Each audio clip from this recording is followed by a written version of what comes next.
श्री स्वामी समर्थ. ओम नमः शिवाय. मित्रांनो, आपण पाहत आहात श्री स्वामी समर्थ ज्योतिषशास्त्र, एक आध्यात्मिक वाटचाल ज्योतिष आणि आत्मबळाच्या संगमातून. आज आपण पाहणार आहोत मेष राशीचं संपूर्ण मे 2025 या महिन्यातील मासिक राशी भविष्य. तुमच्या जीवनाला दिशा देणारा हा महिना कसा असणार आहे, या महिन्यात कोणत्या गोष्टी होतील, तुम्ही काय करावे, याबद्दल थोडक्यात सविस्तर माहिती तुम्ही नक्की जाणून घ्या. मित्रांनो, मेष राशीच्या जातकांनो, मे 2025 मध्ये आकाशातील ग्रहांची स्थिती तुमच्या राशीच्या दृष्टीने महत्त्वपूर्ण वळणावर आहे. मंगळ राशीत प्रवेश करतोय 9 मे रोजी. तुम्ही आत्मविश्वासाने भरून निघाल. गुरु मेष राशीच्या धनभावात आहे. आर्थिक आणि आध्यात्मिक समृद्धीचे दरवाजे उघडणार आहेत. शुक्र वृषभ राशीत आहे. तुमचं आकर्षण, प्रेम आणि कलात्मक दृष्टी वाढणार आहे. शनी मकर राशीत आहे.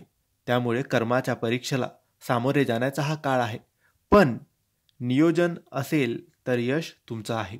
हा महिना संधीचा आणि जबाबदाऱ्याचा संगम आहे. मित्रांनो, तुमच्या कामगिरीची दखल घेतली जाईल. वरिष्ठांशी चांगले संबंध तयार होतील. नवीन जबाबदाऱ्या येतील, पण त्याला सामोरे जाण्याची ऊर्जा तुमच्याकडे आहे. व्यावसायिकांनी 12 ते 22 मे दरम्यान नवीन करार, प्रस्ताव किंवा उद्घाटन टाळावं. तो काळ थोडा अस्थिर तुमच्यासाठी असणार आहे. यासाठी तुम्ही प्रत्येक मंगळवारी हनुमान चालीसा वाचा. श्री हनुमंताच्या चरणामध्ये लाल फूल अर्पण करा. ही कृपा तुम्हाला योग्य निर्णय घेण्याची क्षमता देणार आहे. मित्रांनो, या महिन्यात तुमची आर्थिक बाजू चांगली दिसत आहे. मागील काही गुंतवणुकीतून तुम्हाला चांगला परतावा मिळेल. जमीन जुमल्याचे व्यवहार शुभ ठरतील, विशेषतः 5 ते 14 मे दरम्यान. पण कोणतीही मोठी खरेदी करताना घरच्यांचा सल्ला किंवा मोठ्यांचा सल्ला नक्की घ्या. शुक्रवारी माता लक्ष्मीला ओम श्रीम ह्रीम श्रीम महालक्ष्मी नमः या मंत्राचा 108 वेळेस जप करून कमळाचं फूल अर्पण करा. याने आर्थिक स्थैर्य तुमचे वाढणार आहे. प्रेमसंबंधात गोडवा आहे, पण अहंकार आणि चुकीच्या अपेक्षा टाळा. एकमेकांना समजून घ्या, संवाद ठेवा. विवाहित दाम्पत्यासाठी हा काळ सकारात्मक आहे. एखादी चांगली बातमी येऊ शकते, पण तुमच्या बोलण्यात नम्रता हवी, नाहीतर तणाव निर्माण होऊ शकतो. यासाठी दर शुक्रवारी तुम्ही परिवारासोबत माता लक्ष्मीची पूजा करा. रामरक्षा वाचा. विष्णू सहस्त्रनामाचा जप करा. यामुळे नात्यांमध्ये शांतता आणि प्रेम वाढेल.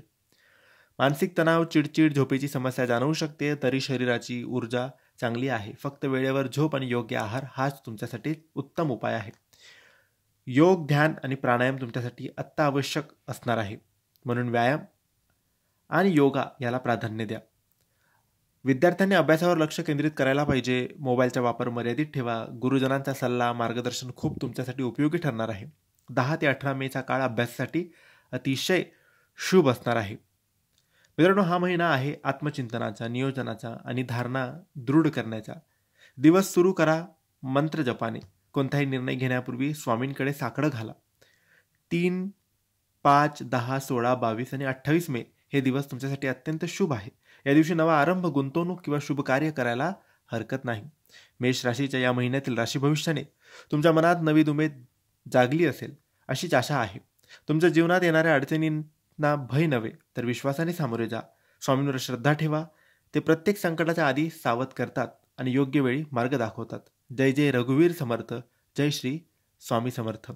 जर तुम्हाला राशी भविष्य उपयोगी वाटले असेल तर या व्हिडिओला लाईक करा, कमेंट करा आणि कमेंट्समध्ये जय श्री स्वामी समर्थ लिहायला विसरू नका आणि आमच्या चॅनलला सबस्क्राईब करायला विसरू नका. धन्यवाद. श्री स्वामी समर्थ.